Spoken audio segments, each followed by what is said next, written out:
Hey guys, Sean here with Valley RV Supercenter. Wanted to show you one of our brand new floor plans Jayco just came out with. It's the beautiful Eagle 275 RBCS. This is a rear bath model. It's not too big, not too short. As most of you know, the Eagle is the top of the line, so most of them are quite large. This is the shortest model Jayco has come out with in the Eagle line. It is 30 feet in overall length. As you can see, you got a beautiful living room, nice L-shaped kitchen,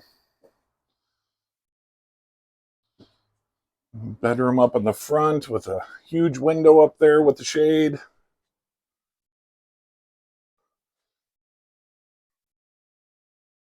And over here we got a cool hidden pantry behind the TV. And then a beautiful, huge bathroom in the rear. Lots of storage cabinets, plenty of space.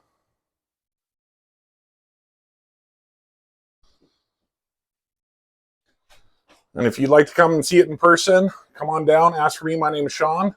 We have Memorial Day pricing going on all month. So when you do come in, ask for me, or if you want to call and ask for questions, you can reach me at 253-737-2073.